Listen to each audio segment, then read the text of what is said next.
నమస్కారం city news కి స్వాగతం ముందుగా ముఖ్యాంశాలు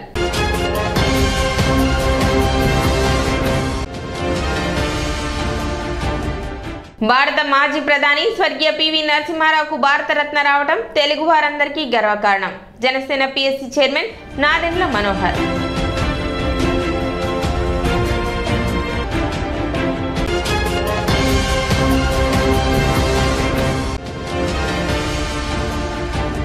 భూ యాజమాన్య హక్కు చట్టాన్ని రద్దు చేయాలని కోరుతూ వంట వార్పుతో నిరసన వ్యక్తం చేసిన తెనాలి బార్ అసోసియేషన్ సభ్యులు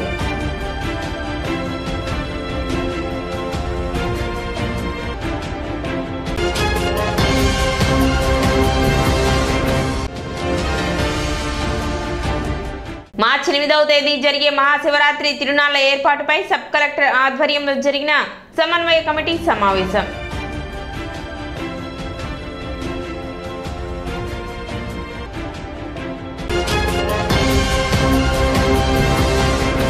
భాషా కోవిదుడు భారత మాజీ ప్రధాని స్వర్గీయ పివి నరసింహారావుకు భారతరత్న ప్రకటించడం హర్షణీయమని జనసేన పిఎస్సి చైర్మన్ నాదెండ్ల మనోహర్ పేర్కొన్నారు. కేంద్ర ప్రభుత్వం పివి నరసింహారావుకు భారతరత్న ప్రకటించడం పట్ల హర్షం వ్యక్తం చేస్తూ జనసేన పార్టీ ఆధ్వర్యంలో బోస్ రోడ్లోని పివి నరసింహారావు విగ్రహానికి నివాళులర్పించే కార్యక్రమం నిర్వహించారు. ఈ కార్యక్రమంలో నాదెండ్ల మనోహర్ పాల్గొని పివి నరసింహారావు విగ్రహానికి పూలమాలలు వేసి నివాళులర్పించారు. పివి నరసింహారావుకు భారతరత్న రావడం ప్రతి ఒక్క తెలుగువాడికి గర్వకారణమన్నారు. దేశ అభివృద్ధికి పివి నరసింహారావు ఎన్నో గొప్ప సంస్కరణలు తీసుకొచ్చారని కొనియాడారు. ఆయన ఆశయాలను ఆదర్శంగా తీసుకుని తెనాలి ప్రాంతాన్ని అభివృద్ధి పరుచుకుందామని నాదెండ్ల మనోహర్ తెలిపారు. కార్యక్రమంలో జనసేన పార్టీ నాయకులు కార్యకర్తలు పాల్గొన్నారు. భాషా పండితులు తెలుగు జాతికి ఒక గొప్ప పేరు తీసుకొచ్చే విధంగా దేశాన్ని ప్రధానమంత్రిగా ఆయన తీసుకున్న ఆర్థిక పరమైన నిర్ణయాలు ప్రతి ఒక్కరిలోనూ ఒక ధైర్యం నింపే విధంగా చదువుకుని కష్టపడి సామాన్య కుటుంబం నుంచి ఆ స్థాయికి ఎదిగిన మహనీయులు భారతరత్న పివి నరసింహారావు గారు. కరీంనగర్ లాంటి ప్రాంతంలో ఆ రోజుల్లో ఉన్న సమస్యలను ఎదుర్కొని ఒక వ్యవసాయ రంగంలో కష్టపడి దాని తర్వాత ఒక అడ్వకేట్గా దాని తర్వాత రాజకీయాల్లోకి వచ్చి అనేక మంత్రి పదవులు 1961 నుంచి ఆయన అనేక మంత్రి పదవులు అనుభవించి రాష్ట్రంలో తర్వాత భారతదేశానికి కూడా ఎంతో సేవలు అందించి రక్షణ మంత్రిగా హోంశాఖ మంత్రిగా చివరికి హ్యూమన్ రిసోర్సెస్ మంత్రిగా మానవ వనరుల శాఖ మంత్రిగా చాలా అద్భుతమైన సంస్కరణలు తీసుకొచ్చిన వ్యక్తి. సో ఈ రోజున నిజంగానే కేంద్ర ప్రభుత్వం ఆయన్ని గౌరవించి గుర్తించి భారతరత్న ఇవ్వడం మనస్ఫూర్తిగా మేమందరం కూడా గర్వపడుతున్నాం. తెలుగు జాతి గర్వపడే విధంగా మన ప్రాంతానికి సంబంధించిన వ్యక్తి ఆ విధంగా ఆ స్థాయికి ఎదగడం అనేది మనందరం కూడా చాలా గర్వపడాలి. తెనాలి ప్రాంతంలో కూడా చాలామందికి ఆయనతో సుపరిచితులు, మా తండ్రి గారు కూడా ఆయనకి బాగా సన్నిహితులు. అటువంటి పివి నరసింహారావు గారిని మనం ఈ విధంగా తెనాల్లో చక్కటి విగ్రహం ఏర్పాటు చేశారు మన బ్రాహ్మణ పరిషత్ సంఘం వాళ్ళు. మనం గౌరవించుకోవడం నిజంగానే అర్హులైన వారికి ఈ భారతరత్న వచ్చిందని చెప్పి నేను భావిస్తూ ఉన్నాను. కారణం ఏంటంటే ఆలస్యంగా అయినా ఆనందదాయకమైన నిర్ణయాన్ని మన ప్రధాని మోడీ గారు తీసుకున్నందుకు ముందుగా వారికి కృతజ్ఞత తెలియజేస్తూ పివి నరసింహారావు గారు కింది స్థాయి నుంచి మందని ఎమ్మెల్యే నుంచి ముఖ్యమంత్రి ఆ తర్వాత ప్రధానమంత్రి స్థాయికి ఎదిగారు. పురుష ప్రయత్నానికి దైవ ప్రయత్నం తోడైతే అదృష్టవంతుడికి పదవులు వాటంతర అవే వస్తాయంటానికి నిదర్శనం కూడా పివి నరసింహారావు గారే. భారతదేశం అత్యంత క్లిష్టదశలో ఉన్నప్పుడు ఒక చారిత్రక అవసరంగా పివి నరసింహారావు గారిని ప్రధానమంత్రి పదవి వరించింది. ఆ రోజున భారత ఆర్థిక వ్యవస్థ చిన్నాభిన్నమై బంగారం తాకట్టు పెట్టి విదేశీ మార్గ ద్రవ్య నిల్వలు తరిగిపోతున్న సందర్భంలో తప్పనిసరి వారు ప్రధాని పదవిని చేపట్టి పార్టీలకు అతీతంగా రాజకీయాలకు అతీతంగా మన్మోహన్ సింగ్ గారిని ఆర్థిక మంత్రిగా నియమించుకొని ఆర్థిక సంస్కరణలు తీసుకొచ్చి భారతదేశాన్ని ఆర్థిక దాస్యం నుంచి విముక్తి కలిగించిన మహానుభావుడు పివి. మార్చి 8వ తేదీ మహాశివరాత్రి సందర్భంగా జరిగే క్వారీ తిరునాళ్ల మహోత్సవంపై సబ్ కలెక్టర్ కార్యాలయంలో సమన్వయ కమిటీ సమావేశం జరిగింది. సబ్ కలెక్టర్ ప్రకాష్ జైన్ అధ్యక్షతన జరిగిన ఈ సమావేశంలో సంబంధిత అధికారులు పాల్గొన్నారు. తిరునాళ్ల ఏర్పాటుకు సంబంధించి సబ్ కలెక్టర్ అధికారులకు పలు సూచనలు సలహాలు అందజేశారు. తిరునాళ్లకు వచ్చే భక్తులకు ఎటువంటి అసౌకర్యం కలగకుండా చూడాలని, అదేవిధంగా శాంతి భద్రతలకు విఘాతం కలగకుండా మరియు ట్రాఫిక్ సమస్య రాకుండా ఏర్పాట్లు చేయాలని అధికారులకు సూచించినట్లు సబ్ కలెక్టర్ ప్రకాష్ జైన్ తెలిపారు. 8th మార్చ్ కు మహాశివరాత్రి మహోత్సవం ఉంది. మన చెబ్రోల్ మండల్లో క్వారీ టెంపుల్ దగ్గర ఒక పెద్ద మహోత్సవం జరుగుతుంది.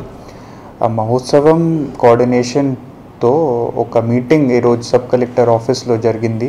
మీటింగ్లో వేరియస్ డిపార్ట్మెంట్స్ నుంచి అందరూ వచ్చారు. ఏమేమి ఇష్యూస్ ఉన్నాయి, ఏమేమి ఫెసిలిటీస్ ఇన్ష్యూర్ చేస్తాము అదే ఇన్స్ట్రక్షన్స్ ఇచ్చాను. తర్వాత మేజర్గా ఇప్పుడు కొంచెం sanitation issue, health facilities, medical camp, తర్వాత prohibition activities and traffic issues మీద చాలా ఫోకస్ పడుతుంది. సో ఈ అన్ని ఇష్యూస్ సంబంధించి రిలేటెడ్ డిపార్ట్మెంట్ ఆఫీషియల్స్కి ఇన్స్ట్రక్షన్స్ ఇచ్చాము. ఆ ప్రకారంగా మేము అయితే ఈ మీటింగ్ తర్వాత ఇంకొక మీటింగ్ ఉంది. మళ్ళీ మేము రివ్యూ తీసుకుంటాము, మేము ఇన్ష్యూర్ చేస్తాము. ఈ మహోత్సవం చాలా బాగా జరుగుతుంది. అదే మన తెనాలి ప్రైడ్ ఉంది.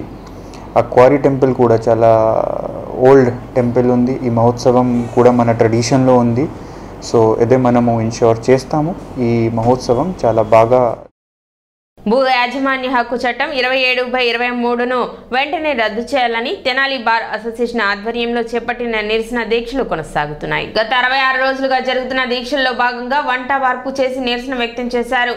భూ యాజమాన్య హక్కు చట్టం రద్దు చేయాలని నినాదాలు చేశారు. ప్రభుత్వం తీసుకొచ్చినటువంటి నల్ల చట్టాన్ని వెంటనే రద్దు చేయాలని మరియు ప్రజల ఆస్తులకు రక్షణ కల్పించాలని ఈ సందర్భంగా వారు డిమాండ్ చేశారు. ప్రభుత్వాలు వారి విధానాలు మరియు వారు రూపొందించిన చట్టాలు ప్రజలకు మేలు చేసే విధంగా ఉండాలి కానీ ప్రజల ఆస్తులకు వారి ప్రాణాలకు నష్టం కలిగించే విధంగా ఉండకూడదు అని ఈ సందర్భంగా వారు పేర్కొన్నారు.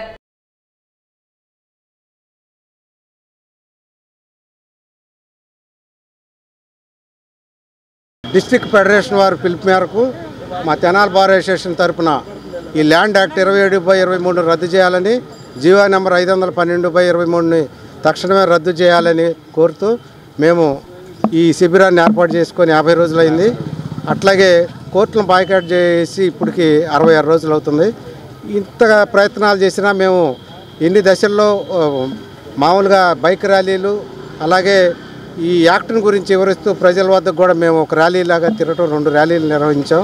అయినప్పుడు కూడా ప్రజల్లో ఇప్పుడిప్పుడే స్పందన కలిగి దాని గురించి అవగాహన చేసుకునే లైన్లోకి వచ్చి ఉన్నారు. ఇప్పుడు ప్రజలు కూడా ఈ ఆస్తికి ప్రతి ఒక్క మానవుడికి ప్రతి సెంటు లేదా ఒక కుంట పొలం ఉన్నటువంటి ప్రతి మనిషికి కూడా ఈ యాక్ట్ వల్ల చాలా నష్టం కలుగుతుంది. ఒకవేళ అత్యవసరమై పిల్లల పెళ్ళిళ్ళకు లేకపోతే కుటుంబ అవసరాలకు ఈ ఆస్తులను తనఖా పెట్టుకోవాలన్నా అమ్ముకోవాలన్నా కూడా రెవెన్యూ అధికారుల యొక్క పరిమితులు వీళ్ళు ఏం చేయడానికి. చట్టం వచ్చిందంటే ఈ భూ యజమానులకి, స్థల యజమానులకి అందరికీ చాలా నష్టం జరుగుతుంది. తర్వాత రెవెన్యూ అధికారులే రెవెన్యూని పరిష్కరించుకోవడం కష్టం. ఇదివరకైతే ఎగ్జిక్యూషన్ కానీ రెవెన్యూ కానీ అన్నీ కూడా జ్యుడిషియరీ పరిష్కరించేది. అలాంటిది జ్యుడిషియరీకి పవర్స్ ఇవ్వకుండా రెవెన్యూ వాళ్ళకే అధికారాలు ఇవ్వటం అనేది కూడా ఈ యాక్ట్లో చాలా నష్టం జరుగుతుంది. కాబట్టి ప్రజలందరూ గమనించాలి, కక్షిదారులందరూ గమనించాలి. కాబట్టి ఈ చట్టాన్ని రద్దు చేసే వరకు కూడా మేము ఈ ఉద్యమాన్ని ఆపమని చెప్పి దీన్ని గవర్నమెంట్ కూడా గమనించుకోవాలి. మరి హైకోర్టులో కూడా రిట్ పిటిషన్స్ వేశారు. అందులో కూడా తాత్కాలికంగా స్టే ఇచ్చే వరకు కూడా మేము ఈ ఉద్యమాన్ని కొనసాగిస్తామని, మరి ఇది 50వ రోజు కూడా అందరూ వచ్చారు. అందరూ సహకరిస్తున్నందుకు అందరిని బట్టి కూడా కృతజ్ఞత తెలుపుకుంటూ ఈ చట్టాన్ని వెంటనే రద్దు చేయాల్సిందిగా అందరికీ గవర్నమెంట్కి విజ్ఞప్తి. గత సంవత్సరం రాష్ట్ర ప్రభుత్వం తీసుకొచ్చినటువంటి భూ యాజమాన్య హక్కు చట్టానికి వ్యతిరేకంగా రాష్ట్ర వ్యాప్తంగా దాదాపుగా 66 రోజుల నుంచి కోర్టు విధులను బహిష్కరించే న్యాయవాదులందరూ కూడా తమ నిరసన వ్యక్తం చేస్తూ ఉన్నారు. ఏదైతే రాష్ట్ర ప్రభుత్వం తీసుకొచ్చిందో యాక్ట్ నెంబర్ 27/23ని వెంటనే రద్దు చేయాలని, మరి సామాన్య ప్రజల ఆస్తులకి ప్రాణాలకి భద్రత లేనటువంటి చట్టాన్ని మాకు అవసరం లేదని చెప్పి దాదాపుగా 50 రోజులుగా కూడా తెనాలి ప్రాంతంలో మరి కోర్టులో విధులను బహిష్కరించి రిలే అనేది దీక్ష చేయడం జరుగుతూ ఉంది.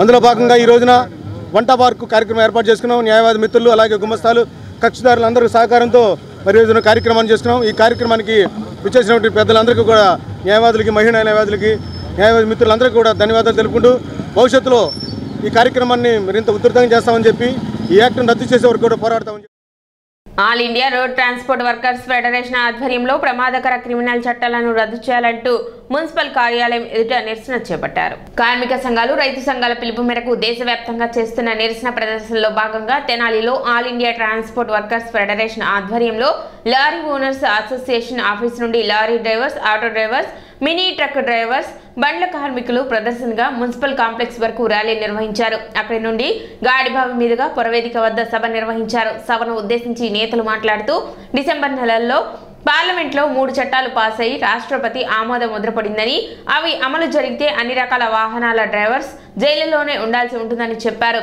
IPC act, evidence act, criminal procedure act కొత్తవి అమల్లోకి వచ్చాయని, వాటిలో సెక్షన్ 106 and 2 ప్రకారం డ్రైవర్స్ కు 10 సంవత్సరాలు జైలు శిక్ష పడే అవకాశం ఉందని చెప్పారు. రోడ్డు ప్రమాదాల నివారణకు శిక్షలు పెంచడం సరికాదని, ప్రమాదాలు జరుగుటకు కారణాలు కనుగొని వాటిని అమలు చేయాలని కోరారు. అధ్వానమైన రోడ్లు ఉన్నాయని, కాజన్ బోర్డ్స్ లేకుండా పోయాయని, ఫ్లెక్సీల వలన వాహనాలు కనిపించడం లేదని, ప్రయాణాలకు అనుగుణంగా మౌలిక సదుపాయాలు లేవని చెప్పారు. జైలు శిక్షలు, జరిమానాలు పెంచుకుంటూ పోతే ట్రాన్స్పోర్ట్ రంగం కుదేలు అవుతుందని, డ్రైవర్లు దొరకరని చెప్పారు. ప్రభుత్వం కొత్త చట్టాలను ఉపసంహరించుకోవాలని కోరారు. గత సంవత్సరం డిసెంబరు 21వ తారీఖు నాడు భారత పార్లమెంటు 3 చట్టాలను చేసింది. ఒకటి ఐపీసీ, 2 క్రిమినల్ ప్రొసీజరు, 3వది ఎవిడెన్స్ యాక్ట్. ఇవి గతంలో ఉన్న చట్టాలే. ఆ చట్టాలు కొత్త సవరణలు చేసింది. కొత్త సవరణలు చేసి శిక్షలు పెంచారు. సహజంగా చట్టాలు ఎందుకు చేస్తారంటే ప్రజలకు సౌలభ్యం కలిగించడానికి, ప్రజలకు ఉన్నటువంటి ఇబ్బందులను తొలగించడానికి చట్టాలు చేస్తారు. కానీ మన ప్రభుత్వం అసలు బతకడానికే వీలు లేకుండా ఇంట్లోనో బజార్లో ఉండేటువంటి వాళ్ళని తీసుకుపోయి జైల్లో పెట్టడానికి అనుగుణంగా ఈ చట్టాలను తీసుకురావడం జరిగింది. ఇందులో 106 సబ్సెక్షన్ 1, 2 ఇవి అత్యంత ప్రమాదకరమైనవి. ఈ చట్టంలో ఏం చెప్తున్నారంటే, ఒక ప్రమాదం కనుక జరిగితే డ్రైవరు అక్కడ చుట్టుపక్కల ఉన్న ప్రజలు తమల్ని చంపుతారేమో, హింస పెడతారని చెప్పేసి భయపడి కనుక పారిపోతే, అట్లా పారిపోయినటువంటి వ్యక్తికి 10 సంవత్సరాలు జైలు శిక్ష, అవసరమైతే 10 లక్షలు పెనాల్టీ, 2 కూడా వేయచ్చు అని చెప్పేసి ఆ చట్టంలో ఉంది. ఆ చట్టాన్ని కనుక అమలు చేస్తే ఇవాళ డ్రైవర్లు అందరూ కూడా జైల్లోనే ఉండాలా. ఇంత ప్రమాదకరమైనటువంటి ఈ చట్టాలు మాకు వద్దు అని చెప్పేసి చెప్పడం కోసమే ఇవాళ భారతదేశ వ్యాప్తంగా ట్రాన్స్పోర్ట్ రంగంలో ఉండేటువంటి అన్ని రకాల వాహనాలకు సంబంధించినటువంటి డ్రైవర్లు, యజమానులతో సహా కూడా ఈ భారత బంద్కి పిలుపు ఇవ్వడం జరిగింది. కార్యక్రమంలో సిఐటియు జిల్లా నాయకులు Kolipara Babu Prasad, mini lorry owners association president Shaik Karim, CITU నాయకులు షేక్ హుసేన్ వలీ, ఎం సాంబశివరావు, వెంకటేశ్వరరావు, మీర్ ఖాన్, దుర్గా, కరీముల్లా, పెద్ద Subani, Satyanarayana, K Nagaraju, S Srinivasa Rao, Shaik Subani, S Kishore Raju, Shaik Imam Saheb తదితరులు పాల్గొన్నారు. మా వర్కర్లు, డ్రైవర్లకి ఉరి శిక్ష లాగుంది. ఇది ఏమన్నా ప్రభావం జరిగితే 10 సంవత్సరాల జైలు శిక్ష, 10 లక్షలు జరిమానా అని కేంద్ర ప్రభుత్వం ప్రకటించింది. దీన్ని మేము వ్యతిరేకిస్తున్నాం. ఆల్ ఇండియా వర్కర్స్ వలన మా Tenali mini lorry owners, workers, మన Tata AC drivers, workers, owners మొత్తం ఈ నిరసన కార్యక్రమానికి పరిచాం. దీన్ని వెంటనే కేంద్ర ప్రభుత్వం రద్దు చేయాలని కోరుకుంటున్నాం. కొత్త చట్టం మాకు వద్దు. మార్చిపేటలోని శ్రీ బాల త్రిపుర సుందరి సమేత శ్రీ చంద్రమౌళీశ్వర స్వామి దేవస్థానం నందు ఈ నెల 27వ తేదీ నుండి మహాశివరాత్రి మహోత్సవాలు జరగనున్నాయి. శుక్రవారం దేవాలయ ఆవరణలో ఉత్సవాలకు సంబంధించిన కరపత్రాన్ని ఆలయ కమిటీ సభ్యులు ఆవిష్కరించారు. 27వ తేదీ నుండి మార్చి 8వ తేదీ వరకు 11 రోజుల పాటు ఈ ఉత్సవాలను అత్యంత వైభవంగా నిర్వహిస్తున్నట్లు ఆలయ కమిటీ సభ్యులు తెలిపారు. ప్రతిరోజు పూజా కార్యక్రమాలతో పాటు ములుకుట్ల విశ్వనాథ శర్మ ప్రవచన కార్యక్రమం ఉంటుందని తెలిపారు. కార్యక్రమంలో గ్రంథిసేతు మాధవరావు, పొన్నూరు నాగసూర్య సజ్దార్రావు, వరద వెంకట శేషగిరిరావు, పేరుపోయిన అంకమ్మ, రాజు, తాడిపర్తి హరిప్రసాద్ తదితరులు పాల్గొన్నారు. శ్రీ బాలా త్రిపుర సుందరి సమేత చంద్రమౌళీశ్వర స్వామి దేవస్థానం మారిస్పేట. ఈ దేవస్థానంలో కమిటీ వారు, పూజారి గారు కలిసి కూర్చుని లోక కళ్యాణార్థం దేశం సుభిక్షంగా ఉండాలనే సంకల్పంతో ఈ కార్యక్రమాన్ని మొదలు పెట్టడం జరిగింది. రేపు 8/3 మహాశివరాత్రి. ఆ శివరాత్రి ముందు 10 రోజులు 27/2 నుంచి మామూలుగా మహర్నిశ పూర్వక ఏకాదశ రుద్రాభిషేకాలు జరుగుతాయి 10 రోజులు. కావున అందరూ కూడా ఈ కార్యక్రమాన్ని ఉపయోగించవలసిందిగా కోరుతున్నాము. ప్రతిరోజు లలిత సహస్రనామం జరుగుతుంది. మరి వీళ్ళందరికీ కూడా చదివారందరికీ కూడా కార్డులు ఇస్తారు. ఒక రోజు చదివిన వాళ్ళు పూర్తి చేసిన వాళ్ళు దీని మీద శ్రీమాత్రే నమః అని రాసుకోవాలి. ఈ కార్యక్రమం 6 నెలలు జరుగుతుంది. ఈరోజు రథసప్తమి సందర్భంగా మన దేవస్థానంలో శివరాత్రి మహోత్సవాలు రేపు 27 నుంచి ఎంతో వైభవంగా 11 రోజులు శివరాత్రి వరకు జరుగుతాయి. అట్లాగే ప్రతిరోజు కూడా ఆ 11 రోజులు సాయంత్రం పూట శ్రీ ముల్లుకుట్ల విశ్వనాథ శర్మ గారి చేత ప్రవచన కార్యక్రమాలు ఉంటాయి. అట్లాగే ఈరోజు రథసప్తమి సందర్భంగా శ్రీ లలిత సహస్రనామ కోటి మహాయజ్ఞం ఏర్పాటు చేశాము. ఇది చిన్నపిల్లల దగ్గర నుంచి పెద్దవాళ్ళు కానీ ముత్తైదులు కానీ ఆడవాళ్ళు కానీ మగవాళ్ళు ఎవరైనా పారాయణ చదువుకుని మేము కార్డు ఇస్తున్నాము దేవస్థానం తరపున. ఆ కార్డులో ఒకసారి అయిన తర్వాత శ్రీ మాత్రే నమః అనేసి అక్కడ రాయవలసిందిగా కోరుతున్నాము. ఇది 16/8/2024 వరకు సుమారు 6 నెలల పాటు ఈ కార్యక్రమం జరుగుతుంది. ఇప్పుడు చిన్న విరామం.